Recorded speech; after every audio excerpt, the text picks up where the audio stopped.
Adventures in Time and Space.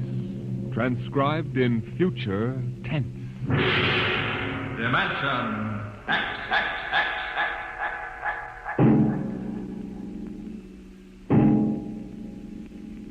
In the beginning, there was Jordan, thinking his lonely thoughts. Out of the loneness came a longing. Out of the longing came a vision. Out of the dream came a planning. And out of the planning came decision. Jordan's hand was lifted, and the ship was born.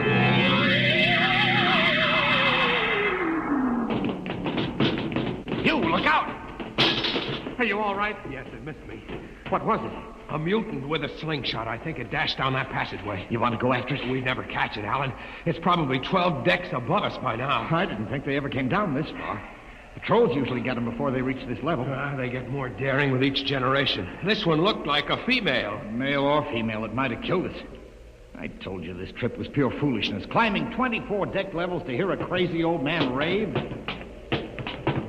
We're almost there now. Compartment X15, level 24. This is the place. This area smells as if it hadn't been visited by a sanitation crew for generations. Part of the ship is almost deserted.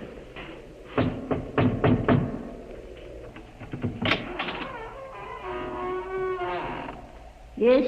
This is the compartment of John the Witness. Who are you? My name is Hugh Hoyland. I'm a cadet from the scientist barracks. This is my friend Alan Mahoney. What do you want of John the Witness? Only to talk. Are you a believer in Jordan? Naturally. I have heard that there are those among the younger scientists who doubt the word of Jordan. To doubt is death. We're not heretics. Enter. I have brought a gift of tobacco, grown on the richest level. It smells good. I assure you it's the best. Wait here.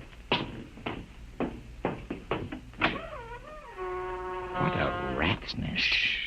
What the devil do you think he can tell you? I don't know. Now, hush.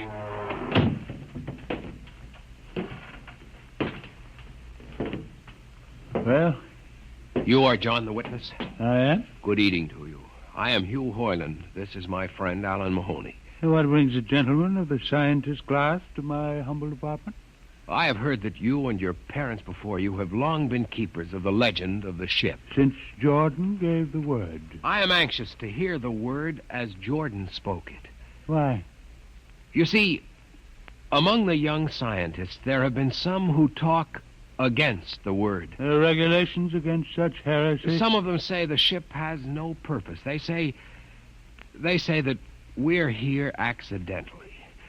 That we have no more grace in Jordan's eyes than the most deformed mutant who dwells in the highest level of the ship. What shall I say to you? I wish to hear the word from the mouth of one who knows, that I may become more convinced. Sit. You have gift for the witness? The finest tobacco. Good. I will dim the light. Now, pay close attention, for these are the words as my father's father's father gave them to his son's son's son.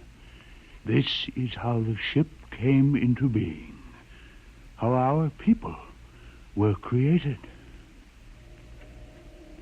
In the beginning, there was only Jordan, thinking his lonely thoughts.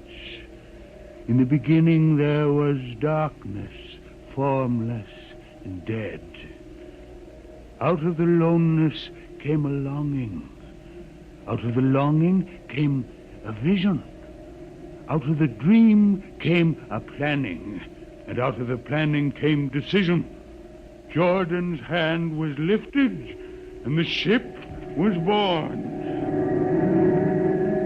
Mile after mile of good compartments, tank after tank for golden corn, ladder and passage, door and locker, fit for the needs of the yet unborn.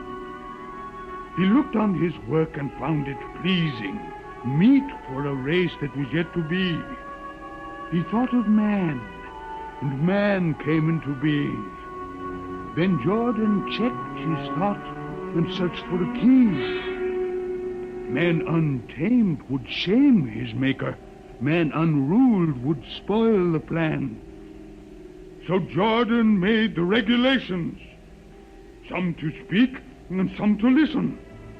Order came to the ranks of men. Crew he created to work at their stations, scientists to guide the plan. Over them all he created captain, made him judge of the race of man. Thus it was in the golden age.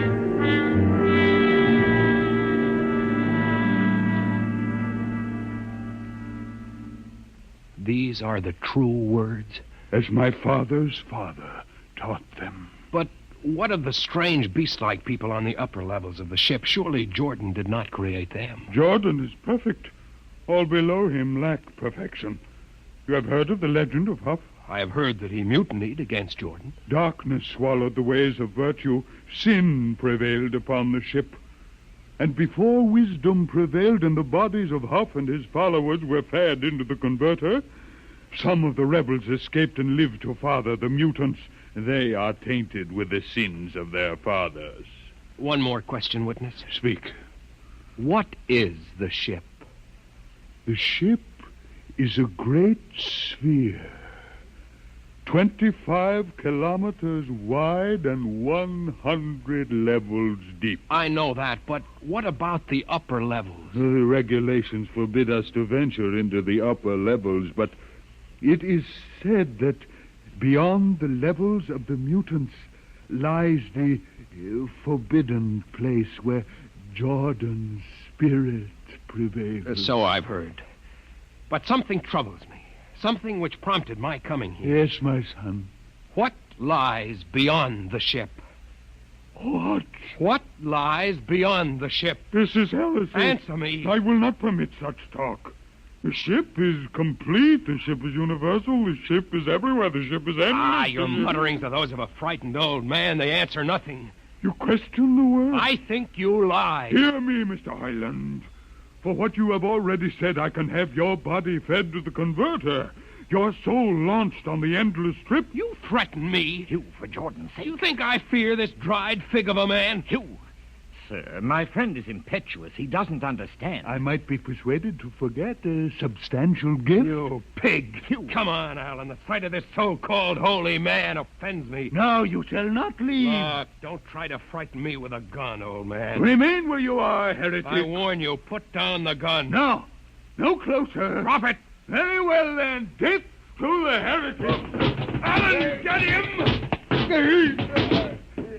Is he dead? I don't know. Come on, Hugh. We've got to get out of here. Now where? We can't go back. They'd feed us into the converter. What's that? The old woman must have turned in an alarm. Come on, the patrol will be here in no time. Where can we go? The upper levels. But the mutant. We'll have to take our chance.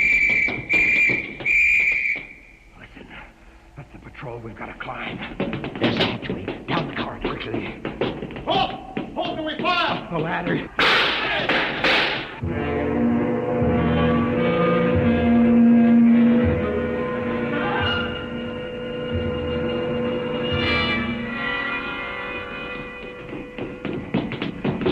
Hugh, wait. How far are we from the outside wall? Judging by the slope of the deck, about 2 miles. Mutant territory. Come on, we'll try this passageway. Hugh. What? I don't know. I feel as if we're being watched. It's your imagination. Perhaps not. Oh! It's only a ship's rat. Get a grip on yourself. It's as big as a dog. Come on. I can't drag myself much further. We've got to find a compartment with water. Oh, if only you hadn't asked him that stupid question. There's no use going over that. Why did you do it? Why? Alan, I've been thinking about it for a long time. And when he began to give me those stupid pat answers, well, I just saw red, I guess. But who are you to question the ways of Jordan? When you asked me to go with you to visit the witness, I thought you wanted spiritual help. I never dreamed I'm that sorry, Alan. I couldn't foresee this. I didn't know what... Wait a minute. Now what? Another shipwreck? No. I thought I saw something move near that bulkhead. I didn't see anything. Maybe my eyes are going bad still. Listen. You behind? Alan, look out!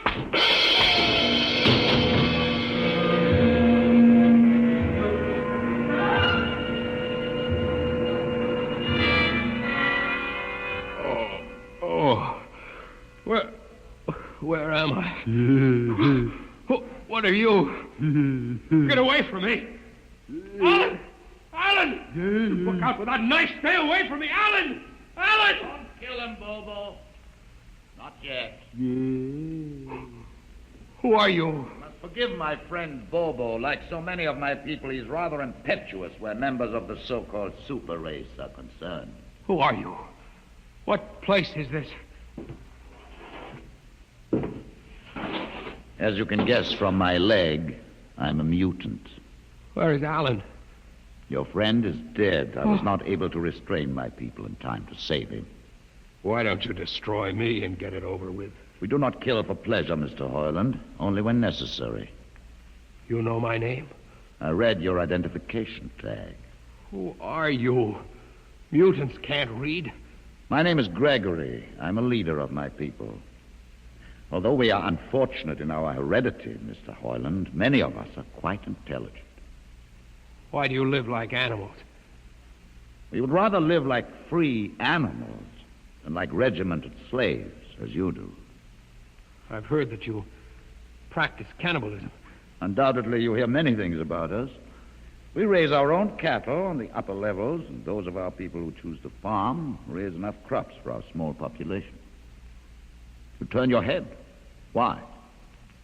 This one. I've never seen a creature like him. Bobo is an unfortunate. He was born without the power of speech. How can you tolerate a monstrosity? We have learned to live with difference.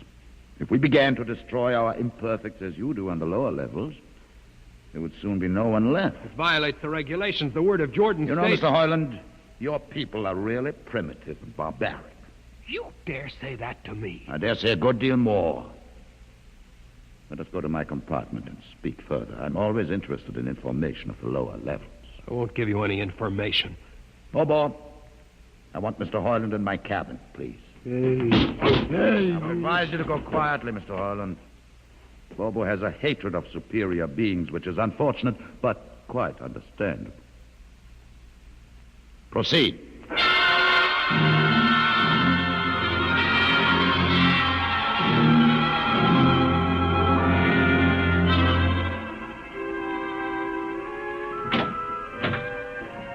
Enter, Mr. Hoyland. This is where you live? Yes. But you have books. Stolen from your libraries, Mr. Hoyland. Compton's Astrophysics. The Philosophy of Interstellar Navigation. Celestial Mechanics. You have read these? Most of them. Why did you bring me here? What do you intend to do? Do you believe in Jordan, Mr. Hoyland? There is no other belief. And the trip? I suppose you believe in the trip, too. Well, what else is there to believe? When you die, your remains are fed to the converter, and your soul makes the trip. And where does the trip take you? Why, to Centaurus, of course. Huh? And what is Centaurus? Why, Centaurus, mind you, I'm just telling you the orthodox answer. Centaurus is where you arrive when you've made the trip. A place where everything is happy and everybody's happy and there's always good eating. It's mythological, of course. And you believe this? The peasants believe it, literally, but many of the younger scientists like myself know that it's figurative, symbolic. Why do you ask? Didn't it ever occur to you, Mr. Hoyland, that the trip is exactly what your peasants believe it is? That the ship and all the crew were actually going someplace, moving? The ship can't go anywhere. It already is everywhere. Imagine a place bigger than the ship, much bigger, with the ship inside it, moving inside. But there can't be any place bigger than the ship. There wouldn't be any place for it to be. Oh, for heaven's sake. Listen, you know the lowest level? Yes. If you started digging a hole in the lowest level, Where would that hole go? Where would that... Oh, no. No, it's forbidden to think such a thought. Where would it go? No. No, I can't think about it. Bobo. Bobo, we're going to take Mr. Hoyland to the place. Where are we going? To the top level. But it's certain death. Nonsense. I've been there 1,000 times. Come along. No, I won't. You can't make me. I think we can. Now, shall we proceed peacefully, or shall I have Bobo persuade you?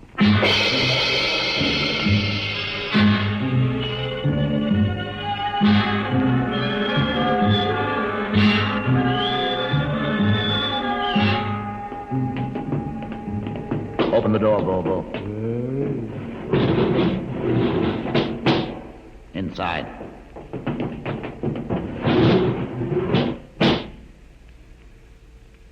What place is this? This, Mr. Hoyland, is the main control room. Why, Mr. Hoyland, you're trembling. It isn't true. There is no such place except in mythology. Oh, you younger men are so wise, Mr. Hoyland, except for one thing. This happens to be the main control room of the ship. But it's nothing but a huge room with an instrument panel. What did you expect? How do you know this is the main control room? See these instruments? Using them, the navigator, many hundreds of years ago, actually steered the ship on its voyage. I don't understand. I didn't suppose you would. Your people have been so steeped in superstition and ignorance that the whole concept has lost its meaning. Sit in that chair. Don't be frightened. Sit down. Very well. Look up. What do you see? Nothing but a huge shield. Watch it for one moment, Mr. Hoyland. You are going to see something that few of us have ever been privileged to witness. Something so dazzling that you may find it hard to accept at first. But it is there. It is a reality. And ultimately you must accept it. What are you doing? I'm dimming the lights. Don't be frightened. Keep your eyes focused on the shield above us. Ready? Watch. The shield. It's sliding back. Ghost of Jordan. Well? What am I seeing? The universe, Mr. Hoyland. The universe in all its beauty. The stars, the planets, the suns, the moons, and the constellations. This is your heritage, Mr. Hoyland. The heritage you've been too stupid to seize. But it can't be.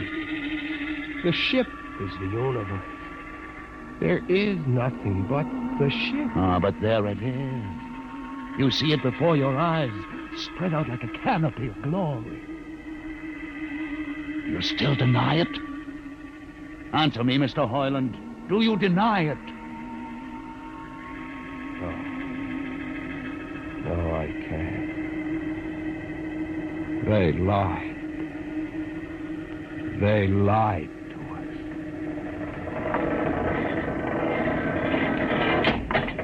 Good. Why did you close the shield? You will see it again if you're not afraid. I'm not afraid. Many times. I've shown this to others of your people whom we captured, and though they saw it before their very eyes, they would not believe it. Tell me about it. Tell me about the ship, about the universe. What are these things? How did this come about? Many thousands of years ago, on a planet like those you've just seen, a planet called Earth, a scientist named Jordan decided to build a ship that would carry men from one planet to another. For many years, Jordan and thousands of others studied and planned. And when they were finished, they built the ship. A ship so large that it had to be assembled in its own orbit beyond the place called the moon. 60 years it took them to construct. And when it was finished, a whole new science had been conceived. Then the trip was begun. The trip that was to land a colony of Earthmen on a far-off planet called Centaurus, millions of light years beyond the furthest planet ever reached before. How do you know these things? Among my books are the log which Jordan himself kept. and the records of the journey for the first 40 years. What happened? There was a mutiny. A man named Huff led a rebellion of those who wanted to turn back. In the struggle, the navigators were killed, and the crew fell into a state of anarchy.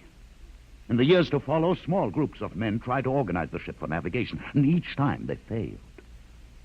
Finally, the whole idea was abandoned. And so for centuries, we have swung in space, unmanned, undirected, living in a lost world of our own making, without purpose, without direction. Why have you told me this?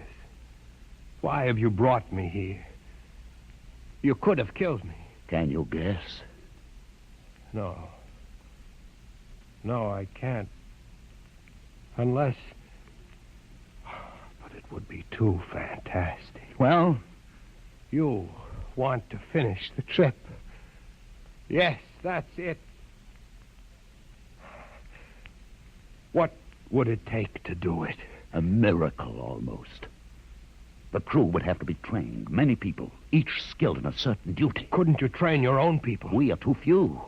Besides, the main drivers in the lower levels where my people are forbidden to go. No. It would mean that both our peoples would have to work together.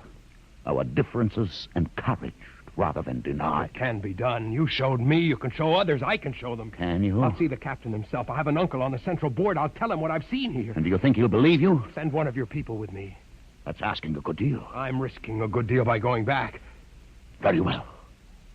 Bobo will go with you. He can't talk. There will be no need for talk. I will write a message guaranteeing safe conduct for a group of unarmed scientists to visit the main control room. Bobo will take you safely through our territory. What happens when you reach your own level is up to you.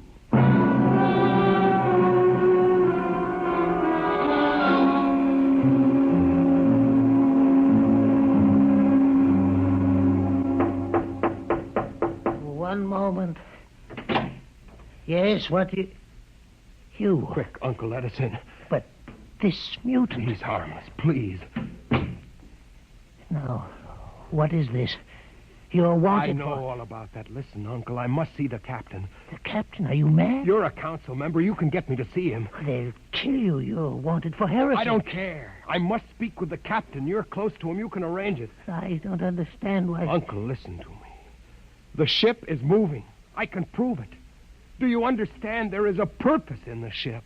I don't understand what you're babbling Never about. mind. Just talk to the captain. Tell him I have information of tremendous importance. Tell him I've arranged a truce with the mutants. A truce? Here, show him this paper signed by their leader. Do it, Uncle, for my sake. I don't know. Please, Uncle. If I'm to die, let this be my last request to you. Very well. I'll speak to the captain. I'll try.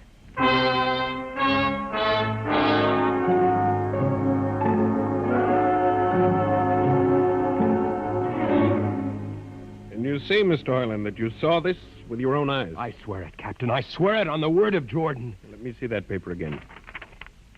What do you think, Commander Erst?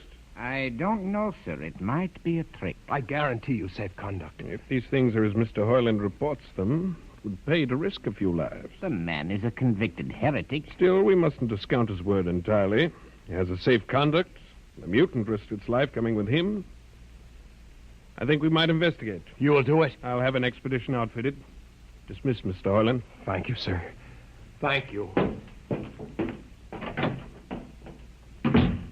Captain, do you... Commander Erst. Sir. You'll make the necessary arrangements for an expedition. I trust you understand. Perfectly, sir.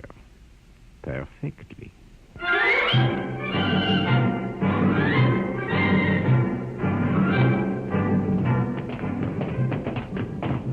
Lieutenant. Mr. Heinlein. You'd better halt your men here. This is the spot. Patrol, halt. I see no welcoming party of mutants. There will be none. Their leader will meet you inside the main control room. You don't say. And just where is this main control room? Beyond that door. I see. All right, men. Ready arms. Why do you ready arms? In case of ambush. Ambush? Don't you think they could have ambushed you on the way up here a good deal more easily? You know, Mr. Hoyland, I think you're a muty lover.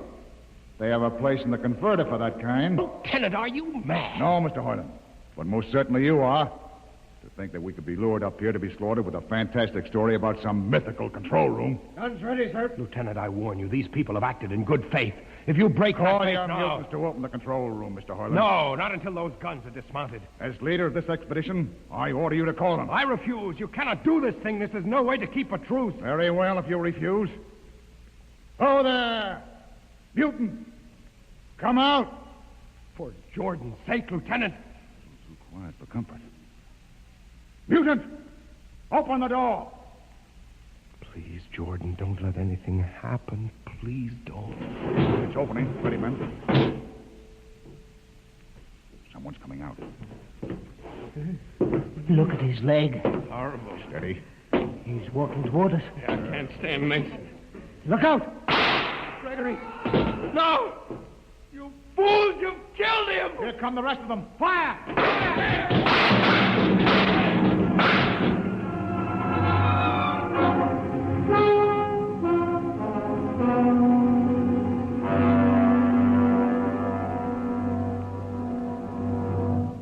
That should teach them a lesson they won't forget. All right, men.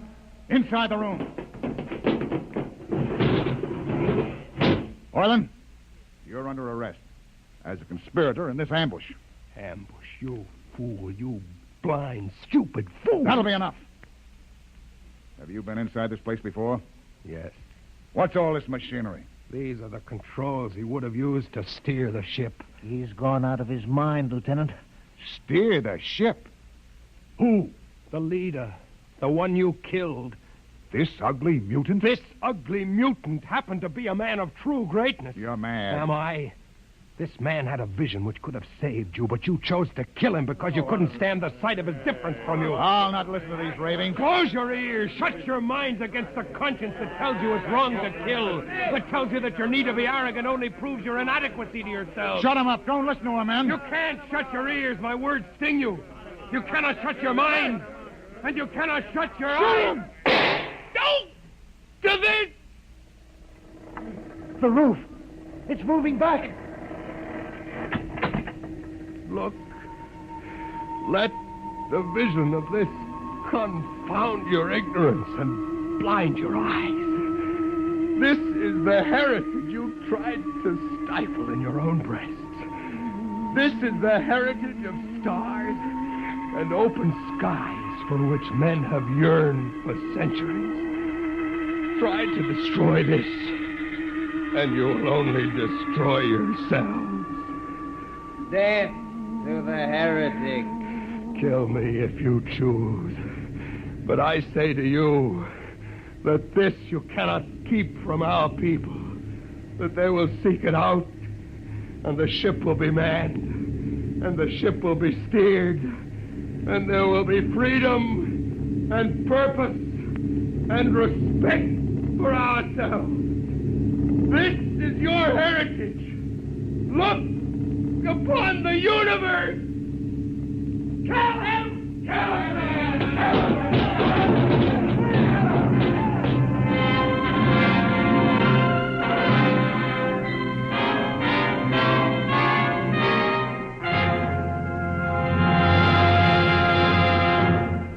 You have just heard another adventure into the unknown world of the future. The world of...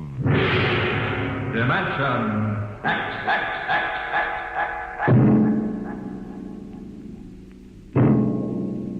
This has been the concluding broadcast in the current series of Dimension X.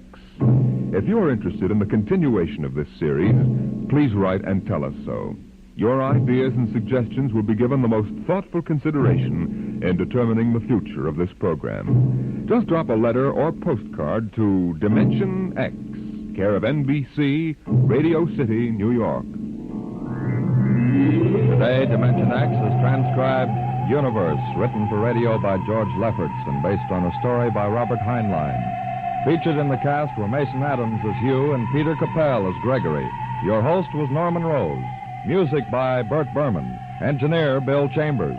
Sound created by Manny Siegel, Max Russell, and Wes Conant. Dimension X is produced by William Welch and directed by Edward King.